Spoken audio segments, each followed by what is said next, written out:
So good morning and welcome to our free special session. And today we're going to talk about, I'm going to share with you 3 traps that are causing sales to fall apart. And you're going to recognize them because if it hasn't happened, if all 3 of them haven't happened to you, at least one has, maybe 2. So without further ado, let's get into this because I think it's really important that we know what these traps are, and more importantly, how we can avoid falling into them.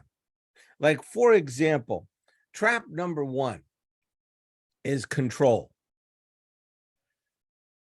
So maybe it's control's the problem, lack of control is the trap. And what I mean by lack of control is especially with vendors, okay? I don't know a top producer. I've never met a top producer that didn't have certain vendors that they relied on. For example, for me, I had 2 home inspectors. And if you were going to work with me, you were going to work with one of my home inspectors. Oh, geez, Mike, you can't do that anymore. Yeah, that's crap. Top producers have been doing it for 30 years. They're still doing it. Okay. Home inspectors, mortgage people, title companies, electricians, plumbers. I don't care what you're using. Anybody who's involved with that sale. I used to have 2 and only 2. And you were going to use one of those 2. Why? Because if you did, I knew it increased the odds of we were going to have a closing. You see, some people, not you, but some people will let the client decide who they want to use. Now, they have every right to do that. They have every right to say, I want to use so-and-so. And that's fine. But I have every right to decide whether or not I want to continue to work with them. And that's where people make a mistake. They fall into this trap of allowing the client to pick people who are not necessarily the best, let's call them professionals. Everybody on this call has run into people who are, let's look at home inspectors. If I say home inspectors, how many of you, and I know I get you're on mute, but how many of you, by a show of hands, know some home inspectors that you hope your buyer never calls, ever? Like never. Yeah, look, all the hands go up, right? Yeah. So why would you allow the client to pick that home inspector? Well, if you don't lead them, and that's what part of what we do is leadership. If you don't lead them, then they're going to pick whoever. And that can lead to problems, and that can lead to sales falling apart. I won't even ask you how many times you've had a home inspector who killed the deal. And in some situations, they killed the deal based on things that shouldn't have even come up. Now, don't get me wrong. My home inspectors would look for major problems. And the key word there is what? Major. Okay. Minor problems are a checklist of things to do in the house. If you were here at my house, you'd see my checklist that my wife leaves in very obvious places, hoping I'll get to it. But the major issues, we don't leave that to chance. We get somebody to work on that immediately. And that's what the home inspector is there to do. Mortgage companies. I don't have to tell you this. You already know. How many times a client mentions a particular mortgage company and you cringe because you know this is going to be the deal from hell now because of that mortgage company. Well, how do you avoid that? How do you stay out of that trap? You lead by example. You give them names of people and follow up with, these are some people that I've used and my clients have used. They're really good. And boy, do they find that whatever the problems really are, they find them, but they also come to the table with solutions. You know, I learned a long time ago, the people that just complain are just that, complainers. But the people that complain and come to you with a solution, that's the person I want to talk with. I hope that makes sense. The second one is called the white lie. Now, the trap would be believing the white lie. Let me explain the white lie. If you've ever sat down with a seller and said to a seller, how much do you owe? And you hear, oh, I don't know, around this. If they say around this, it's always more than that, isn't it? I mean, you always, but you don't find out till right before closing. And sometimes that's too late. Do you owe anything else on the house? Oh, no. Really? How about the pool loan and the roof loan that you never paid off, and now they've put a lien against the property? Oh, I paid that off. How many of you have heard that one? I had a loan, but I paid that off. No, they didn't. It's just a white lie because they know that eventually it's going to be found out. But we believe them. And there's the trap. We believe them. And so now what ends up happening? I'm a week before closing. It's gone back to the underwriter for final approval. And of course, now the title search has been done and they find these extra liens on the property.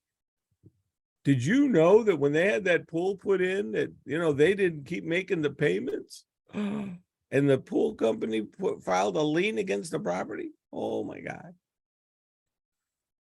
Tax liens. Ever find out about a tax lien that you didn't know about till right before closing? These are things that can cause a deal to fall apart. So how do you fix it? How do you avoid the trap? Well, in my opinion, and it's just my opinion, there are two types of title searches. There's the title search that the bank is going to do right before closing to make sure there are no additional liens. Every mortgage company or bank or whatever, every single one of them does a title search. You know this. The title search that they do is from that day, and it goes back 50 years. Some go back more, but they go back a minimum of 50 years. They're looking for things that are on the title that were not cleared up, because they're going to now own the money.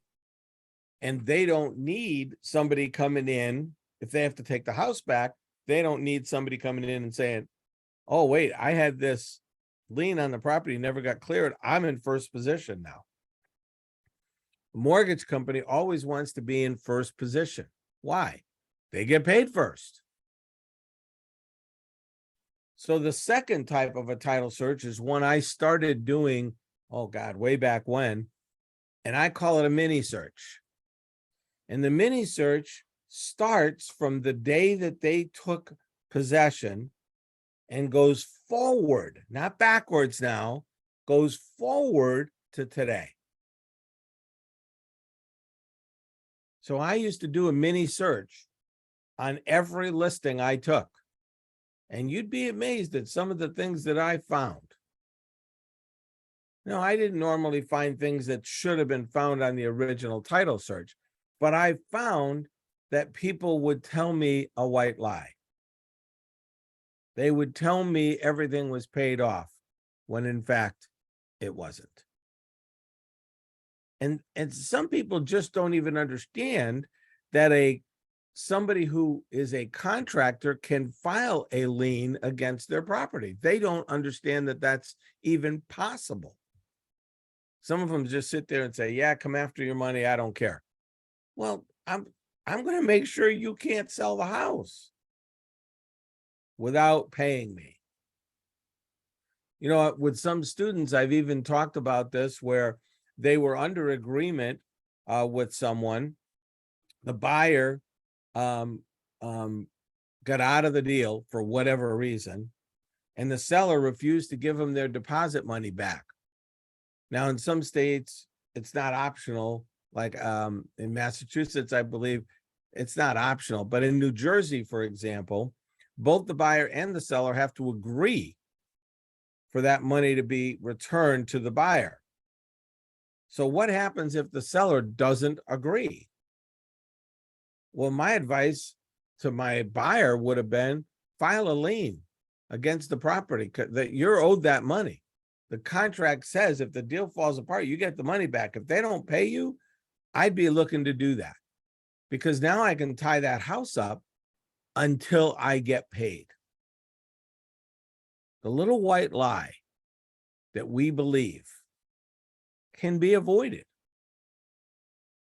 with a mini search in most cases, because at least then I know, did they take out a second, like a home equity line? Did they pay off all of the contractors that have done work on their house? You know, you get to the house, you see what you know is a pretty brand new roof. I'd be making sure I found out who did the roof, who put that roof on, and I'd contact them. Hey, did you get paid? Now, different states, I believe there's a different time frame. I think most people have 30 days to file the lien. I think in most states it's 30 days. It might be more in some. You guys would have to check on that, because individual states might have different regulations. But I want to do a mini search to find out about the white lie. Make sense? Yeah. And number 3, I'm going to use the word trust. But I think the trap is we trust too much. I hear so often a student tell me about putting this deal together, and then the agent didn't do their job. The agent was supposed to do this and they didn't do it. And the next thing you know, the deal's falling apart. I didn't even know. I had one situation where the deal fell apart. Come to find out, the buyer went out, was already under agreement on another house. And the agent, the listing agent, still hadn't found out that they were getting out of that deal, the first one. They'd already gone out and bought another one. We trust that the agent is going to do their job, and not all agents will. I remember there was a proverb. I believe it was a Russian proverb, but I heard it said by Ronald Reagan back in the days when we were worried about nuclear disarmament. And he used the phrase because it was a Russian proverb, because he wanted them to get what he was saying. And the proverb was, trust but verify.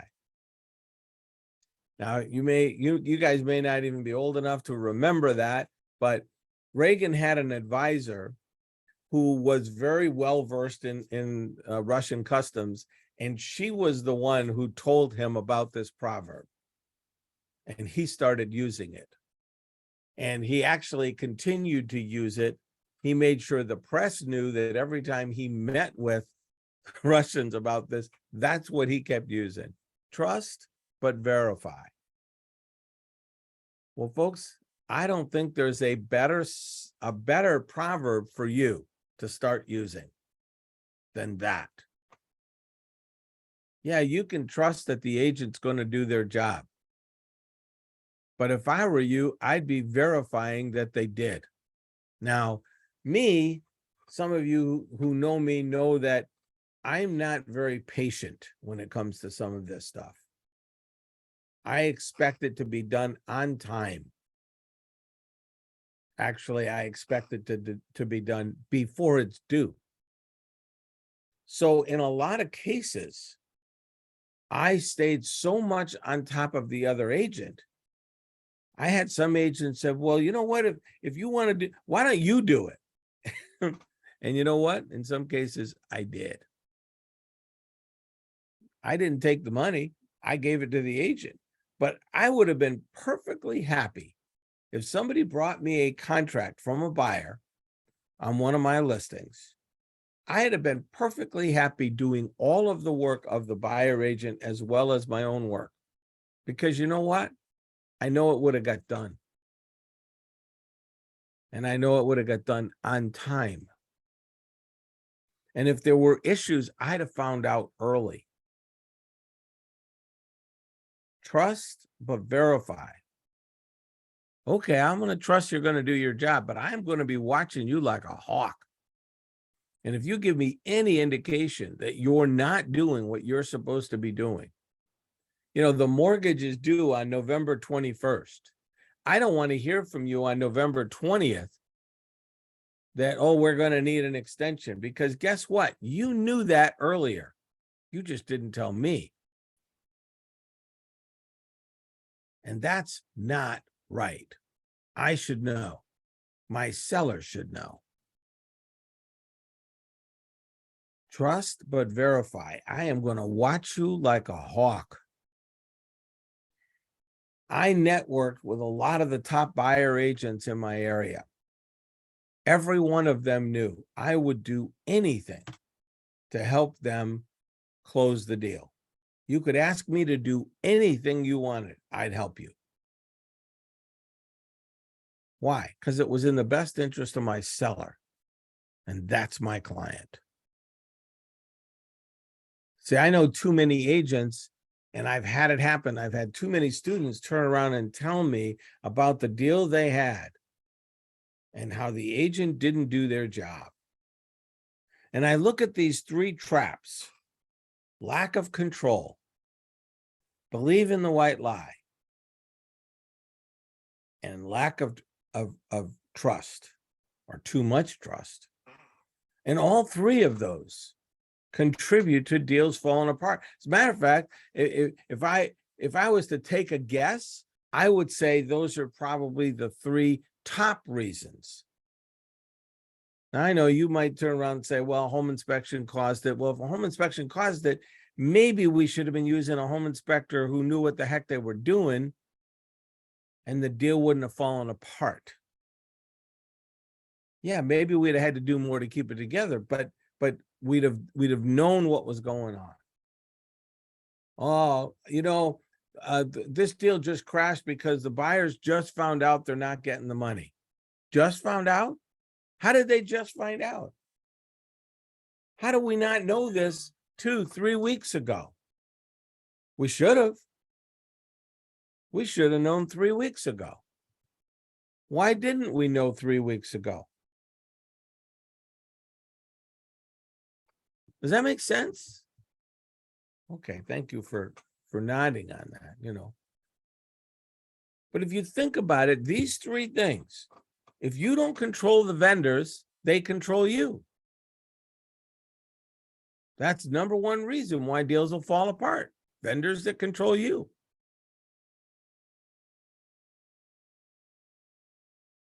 Believing the white lie.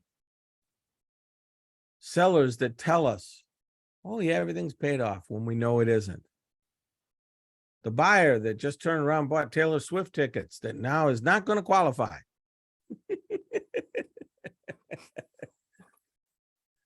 If you haven't heard of that one, look it up. It's a mess. But we've all had the buyer that turned around and bought a new car. Right? Oh my God, there go the numbers. Or how about this one? Maybe this one hasn't happened to you yet. If it hasn't, It will. How about they co-signed for a loan for someone else?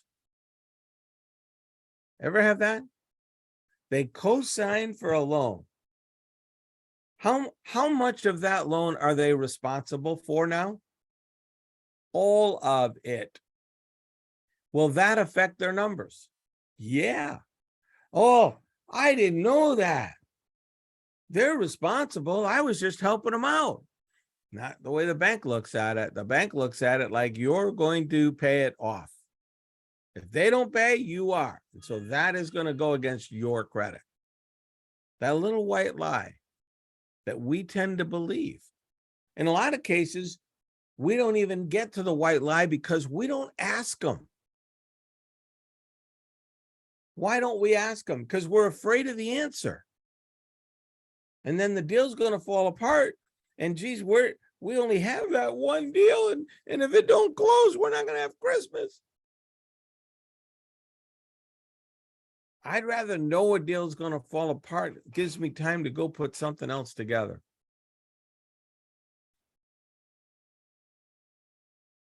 All three of these traps are huge, but they're all avoidable. You can avoid the control by simply being in control. Encouraging other agents that you work with to use the vendors that you know they should work with. Every top producer, no exceptions, every top producer I've ever met or coached or did a deal with has vendors that they use, period. So when we hear broker, oh, you can't do that. Well, really? Because every top producer on the planet does it. So how is it okay for them, not for us? Well, part of it is because they don't broadcast it. They just do it. They just take control. Start doing mini searches when you take your listings. Find out what the problems might be before they come up. Because in some cases, we can solve them. Solving them last minute, very difficult to do. And start believing in those three words: trust, but verify. Stay on top of it. So I'm going to turn the recording off because I always like to have a little fun with people who are on the call, and not everybody needs to know all of that. So hopefully this has been a help. And let me turn this off.